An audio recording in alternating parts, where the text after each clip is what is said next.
നമ്മൾ ഈ പ്രിയസ് ആൾക്കാരെ കൊണ്ടുപോകാൻ ഞങ്ങളും തയ്യാറാണ്. പക്ഷേ അതിൻ്റെ സീറോ ടിക്കറ്റിൻ്റെ കാശ് ഞങ്ങൾക്ക് തന്നാൽ മതി.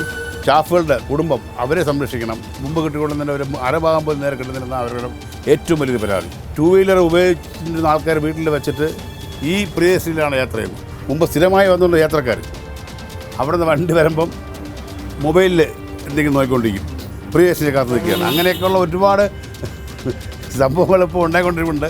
ആവശ്യമില്ലാത്തവർക്ക് അടിച്ച് കിട്ടുന്നത് ഒരു ഫ്രീ ആണ്. ആവശ്യമില്ലാത്തവർക്ക് ആവറേജ് ഒരു 3000 രൂപ 3500 ഞങ്ങൾക്ക് ഇതിനകത്ത് നിന്നിപ്പില്ല. ട്രിവാൻഡ്രം സിറ്റിക്കകത്ത് KSRTC ഓരോ ടൈമിങ്ങും ഇല്ല. എൻ്റെ പേര് പ്രേംജിത്ത് VK എന്നാണ്.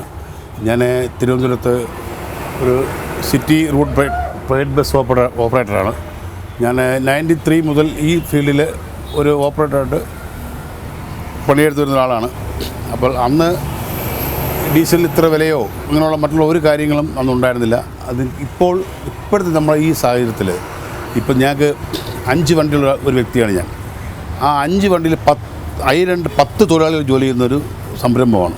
അതിൻ്റെ കൂടെ എൻ്റെ കുടുംബം, എൻ്റെ ചേട്ടൻ്റെ കുടുംബം, ഞങ്ങൾ ഫാമിലിയാണ്. ഈ ബസ് പിന്നെ VK എന്നുള്ള ഫാമിലിയാണ്. അപ്പോൾ അതിൽ ഇങ്ങനൊരു സംഭവം ഉണ്ടായ സമയത്ത് ഞങ്ങൾ പല രീതിയിലും വളരെ അന്ന് ആ ജൂൺ മാസം 15-ാം തീയതി ഇത് ഓപ്പറേറ്റ് ചെയ്യാൻ തുടങ്ങിയ ദിവസം മുതൽ ഞങ്ങളൊന്ന് ക്ഷമയോടുകൂടി നല്ലവണ്ണം കാത്തിരുന്നു ഇത് എങ്ങനെയെങ്കിലും മുമ്പോട്ട് കൊണ്ട്. അപ്പോഴാണ് മന്ത്രിയുമായിട്ട് ചർച്ച നടത്താനായിട്ട് ഞങ്ങൾക്കൊരു അവസരം നൽകിയതും.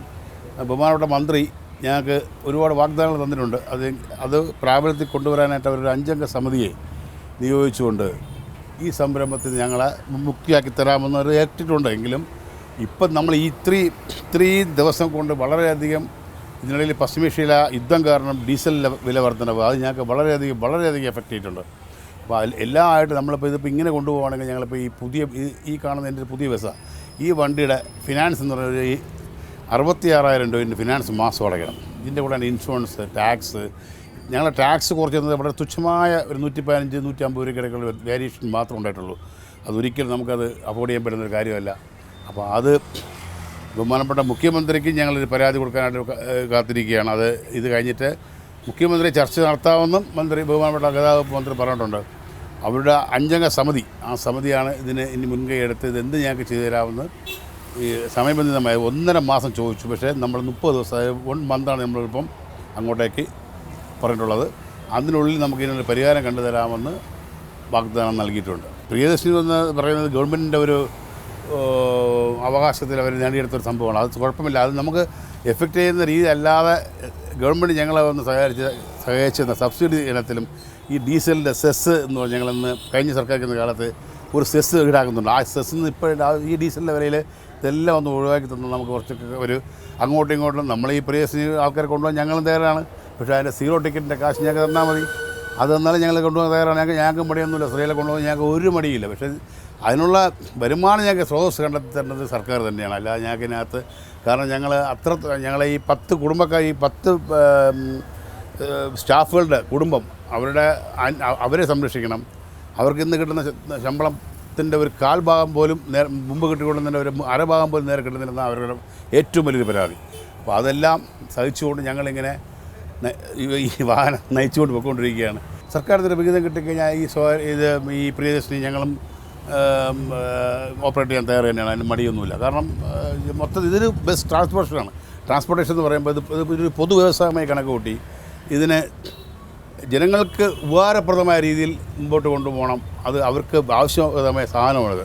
ഇപ്പോൾ പലരും 2 വീലർ ഉപയോഗിച്ചിരുന്ന ആൾക്കാർ വീട്ടിൽ വെച്ചിട്ട് ഈ പ്രിയസിലാണ് യാത്ര ചെയ്യുന്നത്. ആ കുടുംബത്തിനകത്ത് അച്ഛനും കുട്ടികളും പിന്നെ ഭാര്യയുമായി വരുമ്പോൾ ഭർത്താവ് ഒരു വണ്ടിയിൽ പ്രിയശ്രീ ഫ്രീ വണ്ടിയിൽ മറ്റും അങ്ങനെ പോകാൻ പറ്റത്തില്ലാത്തതുകൊണ്ട് ഈ 4 ടിക്കറ്റ് ആ വണ്ടിക്കകത്താണ് കയറണം.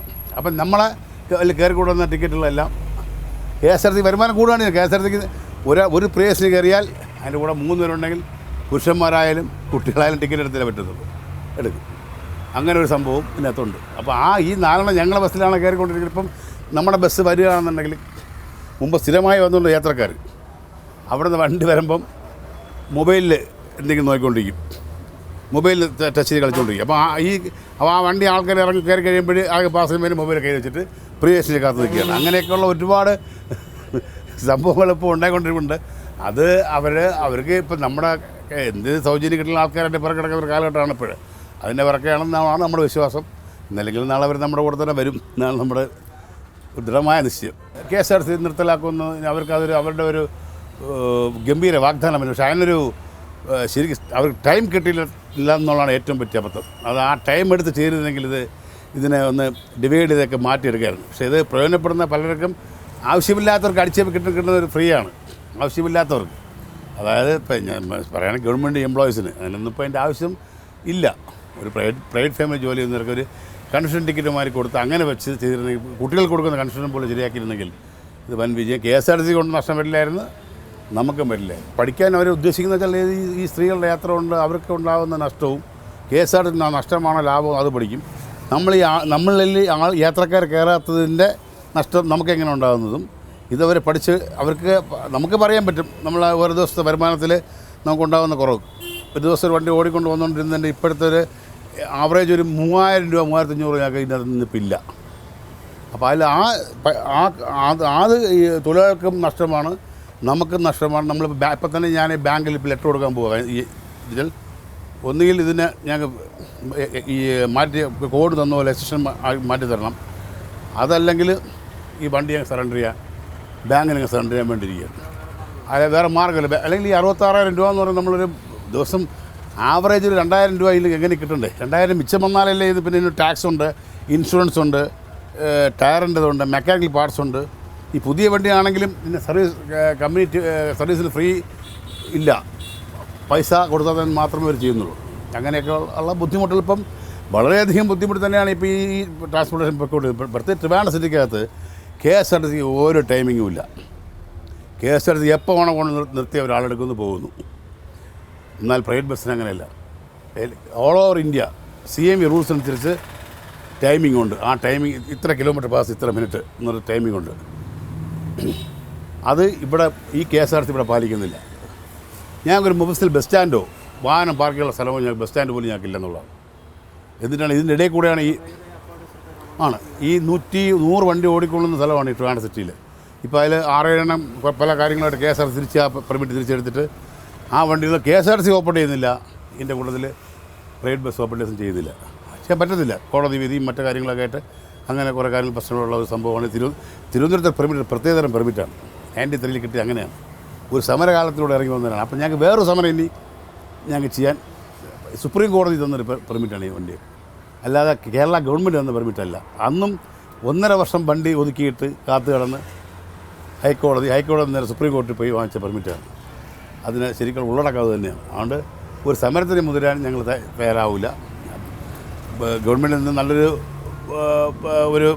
രീതിയിലുള്ള സംഭവമായിരിക്കും ഉണ്ടാകുന്നതാണ് ഞങ്ങളൊക്കെ വിശ്വാസം. തിരുവനന്തപുരത്ത് പ്രൈവറ്റ് ബസ് ഓപ്പറേറ്റ് ചെയ്യുന്ന ആൾക്കാരുടെ വിശ്വാസം. കോളേജുകളിലേക്ക് വണ്ടിയുണ്ട്, വെള്ളയാൻ ക്ഷേത്രമുണ്ട്, മെഡിക്കൽ കോളേജുണ്ട്, പിന്നെ ഭീമാപ്പള്ളിക്കുണ്ട്. എന്നാൽ കോസ്റ്റൽ ഏരിയ ആൾക്കാർക്കൊന്നും അത്ര വലിയ അവരെ 10 വണ്ടിക്കൊന്നും അങ്ങനെ കാത്തിക്കാൻ എനിക്ക് മനസ്സിലാക്കാൻ സാധിച്ചത്. അവരെ 10 വണ്ടി കാത്തിക്കുന്ന ആൾക്കാർ വളരെ കുറവ്. ഒരു ഇതിലെ കോസ്റ്റൽ ഏരിയ ആൾക്കാർ അവർ ജോലിക്ക് പോകാൻ വേണ്ടി സമയത്ത് പോകാണ്ട് അവർ കയറി കിട്ടുന്ന വണ്ടി പോകും. അങ്ങനെയൊക്കെ ചില ആൾക്കാരുണ്ട്. സമരത്തിനോട് താല്പര്യപ്പെടുന്ന ആൾക്കാരില്ല. ചില സമരം ചെയ്യണം വേണം എന്നുള്ള നിൽക്കുന്ന ആൾക്കാരുണ്ട്. അങ്ങനെയൊക്കെ ഉള്ള ചില പ്രശ്നങ്ങളുണ്ട്. അപ്പോൾ അത് എന്താണെന്ന് വെച്ചാൽ ഇനി ഈ 1 മാസം എന്തെങ്കിലും കാത്തിരുന്നില്ലേ പറ്റത്തുള്ളൂ. കാരണം ഗവൺമെൻറ് ഒരു വാഗ്ദാനം തന്നിട്ടുണ്ടല്ലോ. ആ വാഗ്ദാനം നമുക്ക് എന്താണെന്ന് അറിയാതെ നമ്മൾ ഒരു സമരത്തിന് ഇറങ്ങുന്നത് ഗവൺമെൻറ്റിനോട് കാണിക്കുന്നുള്ള ഏറ്റവും വലിയൊരു തെറ്റല്ലേ അത്? ഒരിക്കലും ഇപ്പോൾ അതിനെപ്പറ്റി ചിന്തിക്കുന്നില്ല. ഈ 1 മാസം അതായത് ഞങ്ങളെ വിളിച്ചിരുന്നത് കഴിഞ്ഞ ദിവസം ഓർമ്മിക്കുന്നില്ല. 1 മാസം ആയില്ല. ഏകദേശം ഒരു 10-15 ദിവസം വരെ ആയിട്ടുണ്ട് ഇപ്പോൾ. ഏറ്റവും പുതിയ വാർത്തകളും വിശേഷങ്ങളും വിരൽത്തുമ്പിലറിയാൻ സീ മലയാളം ന്യൂസ് എല്ലാ ഡിജിറ്റൽ പ്ലാറ്റ്ഫോമുകളിലും ലഭ്യം.